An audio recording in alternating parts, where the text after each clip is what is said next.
everybody, I'm Brandon from Zaid Comics, artist on Magic Cop and graphic designer for about 9 years now, and just one half of the two best-looking brothers in all of comics. And today we are doing another movie poster breakdown where we take a dive into a movie poster for the week and we break it down and check out how it looks from a graphic artist and graphic designer standpoint. So let's see what we have today. We're going to be looking at Black Widow. This movie is set to release in May 2020. I know earlier 2019 at the Disney D23 Expo, they showed off some movie posters for upcoming Marvel movies, and this was one of them. And so now that they have officially released excellent, good resolution versions of this poster, we're going to do a movie poster breakdown on this. And I rather like this poster. I think that considering, or just as a review of it, if we're looking at it relative to other Marvel posters, this one is very unique. It's almost as if a completely new company has done the graphic design for this one, because it's dissimilar from almost all the other Marvel movie posters, where you have multiple heads, just showcasing character faces and stuff, or you kind of have like that, pyramid of people going on, with like the main character in the middle, and then you have like your smaller characters and some bad guys and stuff up here. So this one is very unique and has some really cool elements in here that we're going to discuss, and some kind of cool throwbacks if you know a little bit about the character. Starting off, I think this is really interesting. The done for this poster is that it is not simply photography. Obviously, these days it's kind of hard to tell, what kind of artistic style that you have going on here.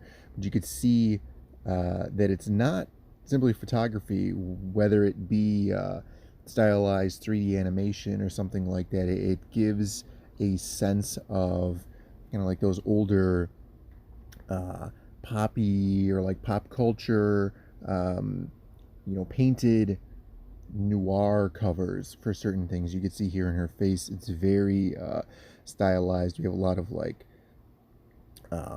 cell shading, kind of hard shadows here where the colors change very drastically, and I think that's really cool, especially with this movie, because of her Russian, Soviet KGB style backstory that she has, which brings me to the next point. Here are these character faces on the side here. So we could look at these and talk about how graphically you would use these, because you were going to showcase character profiles and create like a sense of relatability to the characters and things like that. I think these are probably used more in two senses. Here, because we want to show off multiple characters, kind of like in your classic Marvel poster where you have so many characters, and you want to be able to show off everybody's face really well. I think this is a good way of doing it, instead of just having multiple people standing around a poster, or kind of like the floating heads in the sky gimmick that so many posters do now.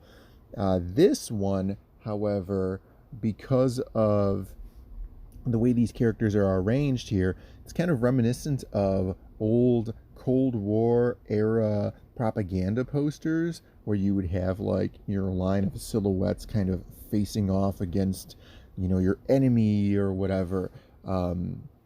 I think that's really cool. I really enjoy that kind of World War II and post-World War II propaganda posters and stuff like that. And then, that lends itself into the painted style as well. They go hand in hand. If you guys are familiar with that style, you can see like these kind of heads in profile, facing off or facing into one direction, looking into the future, the prosperity of the Soviets or something like that. I think this is really cool. I don't know if they've done that intentionally here on this poster, but if they have, I think that's a really, really cool Easter egg that they've put in there for people who know a little bit about the character and know a little bit about, art history in general. All right, and then so we have here very very classic use of the the strength power stance of your prominent major protagonist. So you have your character here. She's taking up a really really good amount of this poster, which is awesome, because she's creating like that dominant force on this poster. She is obviously without question the main character here, and they're really really selling this home. Back at the beginning of time, when Iron Man 2 came out, I know a lot of people were really really excited for Scarlett Johansson to get her own Black Widow movie. And from there it's been how many ever decades and centuries since then. And so we're finally getting this movie, and I know that they are using this poster really here to grab the people that wanted that movie to come out from before. So we have a very large Scarlett Johansson face here. We get to show off a lot of her body in the suit, even though this is a new suit. But it's cool because we have a lot of the we have the Black Widow logo down here. We have like this kind of hourglass shape going on here, which is tying into the hourglass that's in the background, which is working really nice.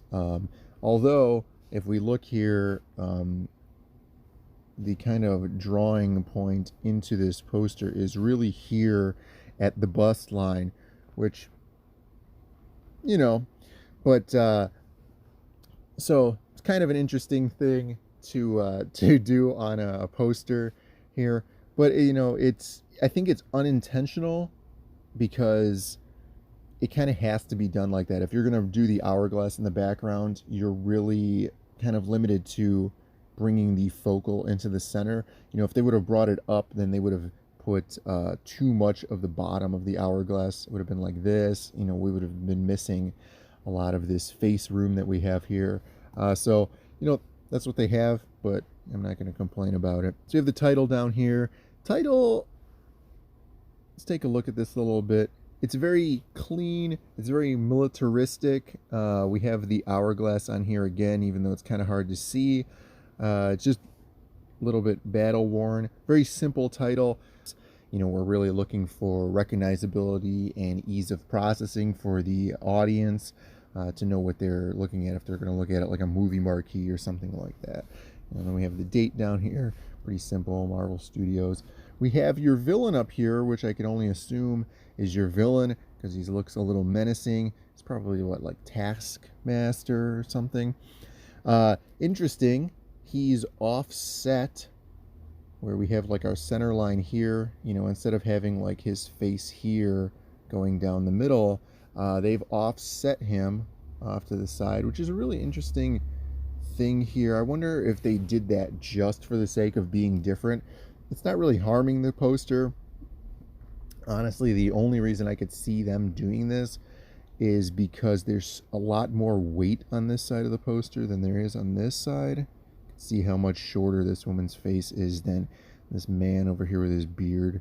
He's got a lot of chest going on, and she's a little bit smaller here. So, putting him off to this side when there's so much more weight on this side of the poster works visually, because there's so much more weight over here, and you could really balance off this side of the poster. It's pretty cool, really smart way of doing it. Doesn't take away from the poster or add any confusing elements to it or make it uneasy to look at. It probably actually makes it a lot easier to look at because they've done that. One final element we could see down here in the bottom is they are constricted obviously with color usage, because they want to go with this red and black theme, and the highlights of kind of like a yellow or anything like that are really restricted to here, to her gauntlets and her belt and stuff.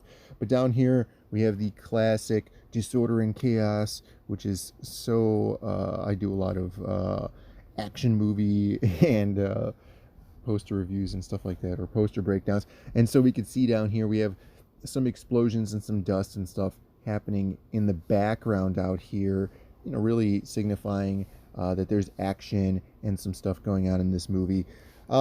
you know, that stuff is when you make your movie poster or anything like that, you know, that's one of those things that probably aren't going to get noticed, but if you leave it out, you're missing an element in the poster, you know, because it's so easy to convey the type of movie that you are selling here, you know, promoting, just by adding these little elements that nobody's going to notice, but are so important to put in psychologically.